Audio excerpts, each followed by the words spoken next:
Well, just days after President Biden's executive action on the border, which was expected to really turn around the asylum rules, it turns out that the feds are telling agents in one sector to just go ahead and release the migrants into the United States from nearly every country. Fox News getting a look at this memo, spelling out who gets to stay and who has to go. Republican Senator John Kennedy of Louisiana is standing by. First to correspondent Matt Finn, live at the border in Yacuma, California. Hi, Matt. Hi, Martha. Behind me right now and scattered throughout this area is a large group of about 400 migrants who just crossed illegally. We've been talking to them, and they're coming from places like Iran, Yemen, Mauritania, India, China, and Nepal, all in this group. Now, Customs and Border Protection told me a short while ago that these migrants will not be eligible for asylum under President Biden's new executive order, but any number of these migrants are likely to be released into the United States and given notices to appear on their own free will. U.S. Customs and Border Protection says South Americans are less likely to be released because of stronger relations with those countries. Now, just last week, President Biden declared illegal immigration will be suspended, but we're learning here on the ground and through that Border Patrol memo obtained by Fox that migrants are still being released. The memo instructing San Diego agents to continue releasing migrants from all Eastern countries or Eastern Hemisphere countries except for 6, including Russia and Moldova. Now, I spoke to migrants from all over the world. Many tell us they simply Googled how to get into the United States. When you said you searched online, what did you search for? What did you find? I searched how to come USA. Yes. And what did you find? A guide, someone to help you? No, maybe just he say you can fly Turkey because my passport is easy to fly to Mexico. So you flew to Mexico and then just walked across? Yeah, and then I will meet some guys at those hotel. The internet say Human smuggling, a well-oiled machine here along the southern border of the United States. Some of these migrants telling us they paid $10,000 plus to get in here. Martha. Wow, that's an incredible exchange right there. Matt, thank you very much. Matt Finn on the border in California. Let's bring in Louisiana Republican Senator John Kennedy, who's on the Judiciary Committee. Senator, always great to have you with us. Thank you very much for joining me today. I hope you were able to hear that exchange with that man about how he got in and how easy it was. And all he had to do was fly here and use his passport and come across the border and meet some guys at a hotel. Martha, I have been fairly outspoken in calling out President Biden's incompetence, and I stand by those comments. This administration's commitment to stupid is impressive.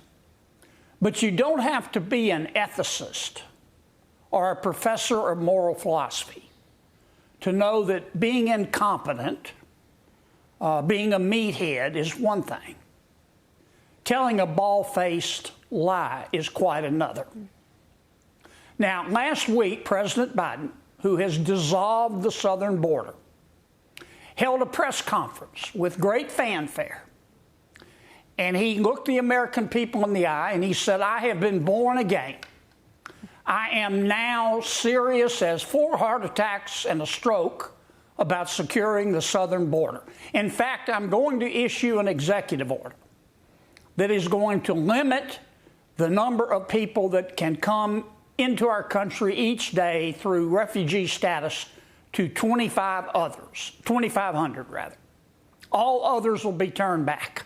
Now, 2,500 is a lot, but it's better than 4,000 or 5,000 that we have had normally.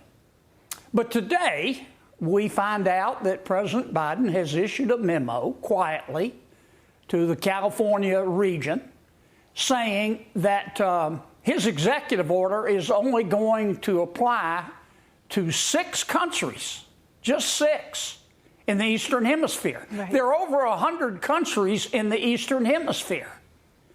His executive order is not going to apply to China.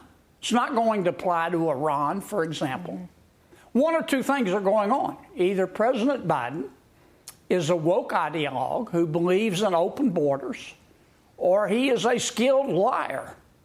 And I think the American people know which is which. Yeah, I mean, the question is why, and he's letting in, as you said, people from Iran and China.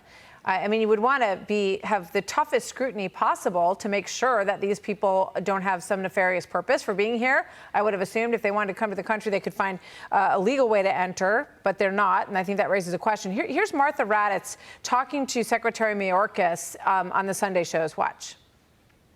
6.5 million migrants have been apprehended along the southern border. It would be very hard to call that a success. Migration is a dynamic phenomenon. Let's recall what everyone expected when Title 42 was lifted in May of 2023.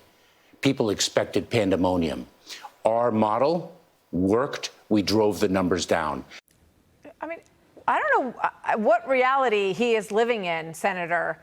But, you know, pandemonium is when thousands of people cross the border. And that video that we just showed of that man shows how chaotic and how open and easy it is. What is he talking about at this point? I have no idea, but I know this. The late George Burns once said that sincerity is everything. Fake that and you've got it made. What we heard from President Biden last week was fake sincerity. He has no intention. None, zero, nada, zilch of closing this border. The only place that the American people are going to find border security is in the voting booth. All right, let me just put up this number. Should there be a national law enforcement effort to deport undocumented immigrants? Trump supporters, 63% of them support that. 11% of Biden supporters support it. So we'll see how that works out come November. For both sides here. Senator, thank you. It's always good to have you with us. Thank you, sir. Thank you, I'm Steve Ducey. I'm Brian Kilmeade. And I'm Ainsley Earhart. And click here to subscribe to the Fox News YouTube page to catch our hottest interviews and most compelling analysis.